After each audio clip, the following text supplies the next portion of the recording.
কাজের লোক, প্রায় 40 বছর ধরে আছে। অন্য কোনো জিনিস যাতে চাবি লাগে? যে একটা তালা উনি ব্যবহার করতেন সেটা এক ধরনের জার্মান তালা, তাতে চাবি লাগানোরই দরকার পড়ে না। কম্বিনেশন লক কি? ঠিক তাই। আপনি বলছেন ওই থলিতে ছিল 100-5 টাকা? আগে সে টাকা ফুরিয়ে গেলে অন্য কোথাও থেকে বার করতে হতো নিশ্চয়ই। হ্যাঁ, নিশ্চয়ই। তার মানে আপনি বলতে চাইছেন উনি ব্যাংকে টাকা রাখতেন না? তাই যদি রাখতেন তাহলে অন্য সাধারণ মানুষের সঙ্গে ওনার তফাৎটা রইল কোথায়? অথচ আমি জানি যে ওনার টাকা পয়সা ছিল বিস্তর।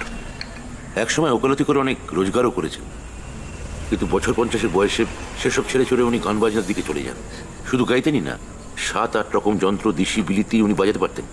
হ্যাঁ, সেটা অবশ্য তার মৃত্যু সংবাদে মেনশন করা ছিল। তবে সেই খবর পড়ার আগে যে রাধারমণ সমাদ্দারের নাম শুনেছি সেটা বললে মিথ্যে বলা হবে। তার কারণ কাকার গায়ক জীবন ছিল একেবারে ক্ষণস্থায়ী।